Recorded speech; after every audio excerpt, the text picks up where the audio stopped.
Viral di media sosial, Asmirandah yang dikenal sebagai selebriti ini tampak jauh berbeda dari sebelumnya. Saat ini, Asmirandah terlihat lebih tua dan seperti menanggung beban. Padahal sebelumnya, Asmirandah tampak cantik, anggun dan ceria. Perubahan sosok Asmirandah ini mendapat sorotan dari publik di media sosial dan menuai banyak komentar. Sebagaimana diberitakan bahwa Asmirandah pindah agama dari Islam ke Kristen. Asmirandah mengaku pindah ke agama Kristen sebelum pernikahannya dengan Jonas Rivanno yang dilakukan pada tanggal 22 Desember tahun 2013. Asmirandah mengatakan bahwa keputusannya pindah agama ke Kristen adalah keputusan pribadi dan pilihan hati nurani Asmirandah sendiri, bukan karena pernikahannya dengan suami, yakni Jonas Rivanno.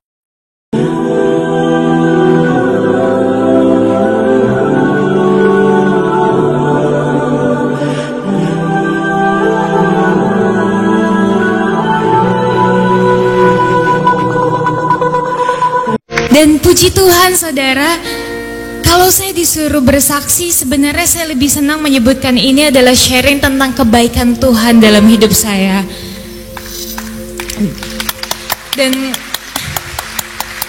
Dan mungkin para jemaat atau mungkin saudara-saudari yang hadir di tempat ini pada malam hari ini, mungkin ada sedikit banyak yang sudah tahu kalau saya ini adalah pengikut Kristus karena pilihan. Memang bukan sejak lahir, tapi puji Tuhan saya terlalu yakin bukan saya yang memilih, melainkan Tuhan Yesus sendiri memilih saya. Dan saudara, pada saat saya menjadi pengikut Kristus, saya memang langsung dihadapin masalah tuh di depan. Kenapa? Karena ternyata saudara, melalui masalah-masalah yang saya hadapi, saya jadi mengerti betul apa itu namanya penyertaan Tuhan. Dan saudara, kalau saya jadi pengikut Kristus karena orang lain, atau mungkin karena suami saya, atau karena siapapun itu, saya tahu ujung-ujungnya saya pasti akan kecewa. Tapi puji Tuhan saudara, Roh Kudus menuntun saya dan sampai detik ini saya tidak kecewa. Kenapa? Karena Tuhan Yesus sendiri yang kasih lihat ke saya siapa Dia sebenarnya. Dan yang saya yakini, yang saya percaya janjinya itu pasti. Saudara, pada saat saya menjadi pengikut Kristus, banyak orang di luar sana yang beranggapan saya ikut Tuhan Yesus maka hidup saya akan susah. Dan memang gak sedikit orang di luar sana yang mengutuki saya. Tapi ada satu hal yang sangat-sangat memberkati saya, dan ini mau saya bagikan pada saudara sekalian semua.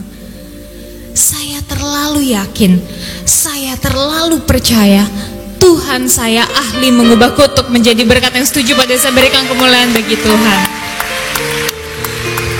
Karena tercatat juga di Alkitab, asalkan saya tidak menyimpang ke kanan maupun ke kiri, maka Tuhan akan mengangkat saya menjadi kepala bukan ekor. Maka saya akan terus naik dan tidak pernah turun.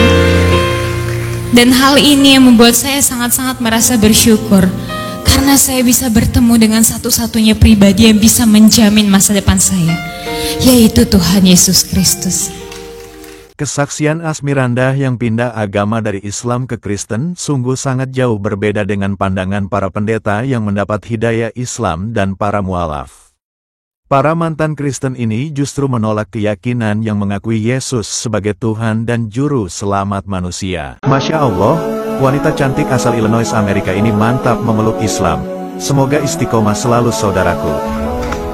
Bismillah. Bismillahirrahmanirrahim. Asyhadu an la ilaha illallah wa asyhadu anna Muhammadan abduhu wa rasuluhu. Bismillahirrahmanirrahim. Alhamdulillahirabbil alamin. Arrahmanirrahim. Maliki yaumiddin.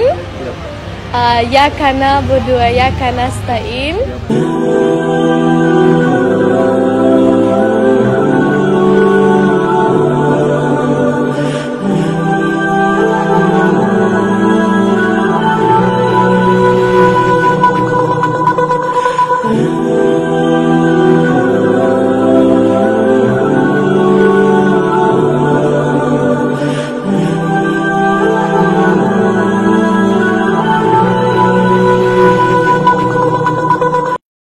Para pendeta yang sudah banyak masuk Islam dan para mualaf di era milenial ini tersadar bahwa Yesus hanya seorang nabi, bukan Tuhan. Sebab, Yesus sendiri tidak mengatakan dirinya Tuhan. Keyakinan Kristen bahwa Yesus adalah Tuhan merupakan ajaran Paulus.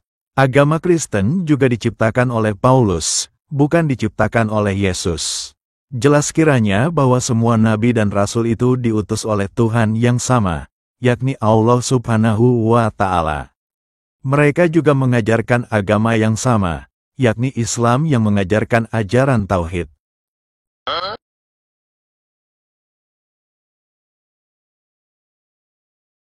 Kenapa? Karena waktu Yesus tidur, dia ngorok.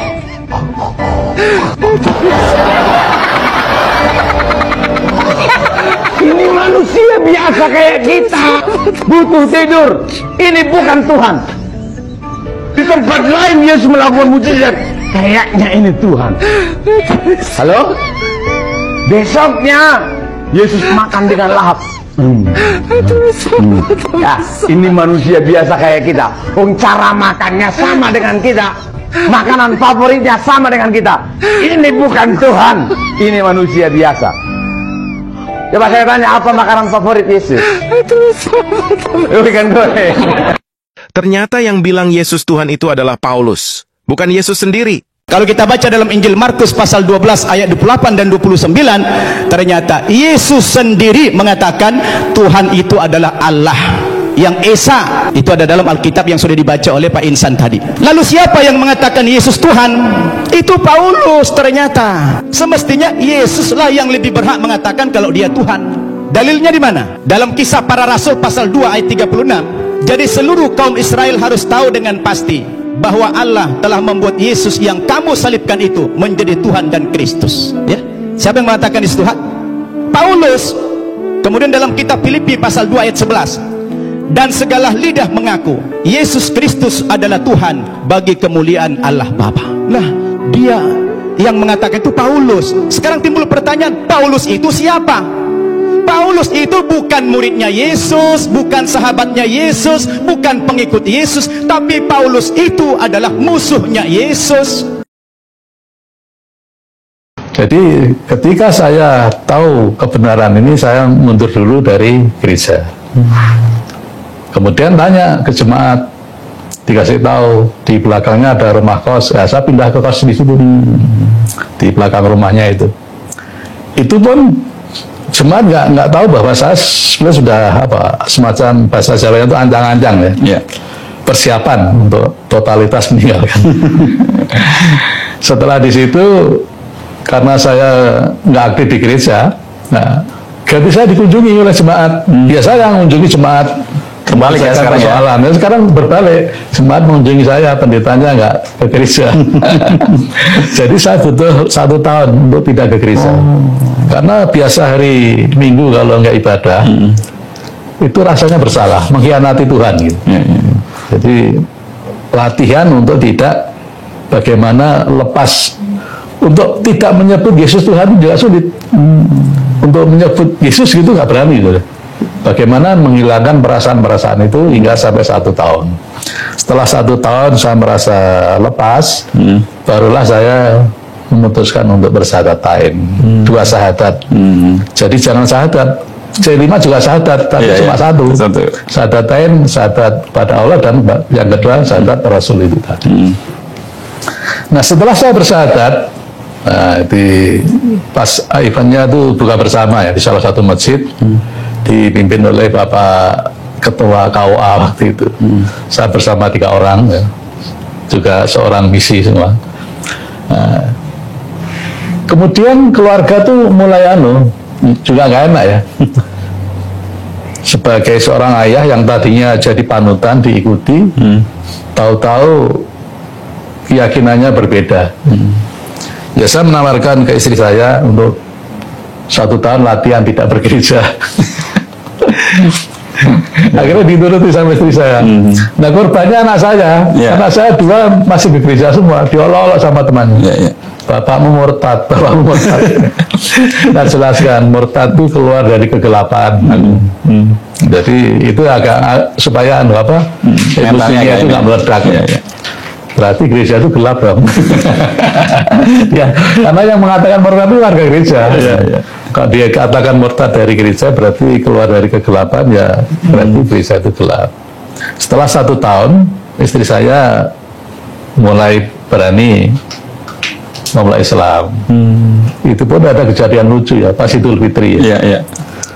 Karena masih terbiasa nyebut Yesus. Saya kan duduk di kursi panjang gitu. Istri saya nggak tahu, saya duduknya di ujung. Ketika saya berdiri kan, terbalik gini. Itu bukan istirja. Sudah pakai kerudung, disaksikan orang lain, teriaknya, ya Tuhan Yesus.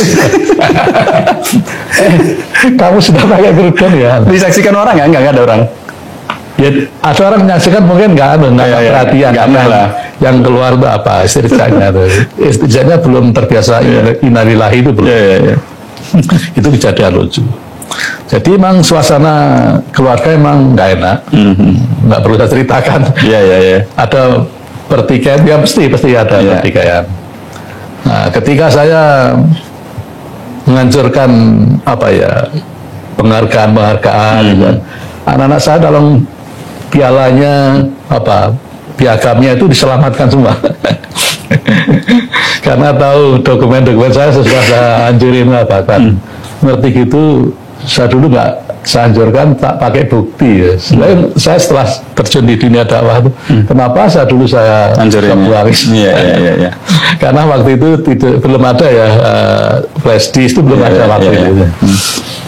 Setelah itu anak saya mulai nggak nyaman lah di gereja karena orang tuanya sudah keluar tapi dua-duanya masih di gereja. Akhirnya saya suruh latih anak-anak yang pertama itu latihan 1 tahun nggak gereja, ya diikuti. Maka setelah 1 tahun adaptasi, memang perasaan yang berat ketika meninggalkan gereja. Anak saya kemudian masuk Islam yang pertama itu.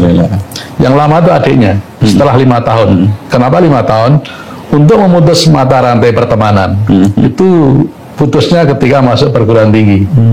Jadi teman dari SD sampai SMA itu lepas semua.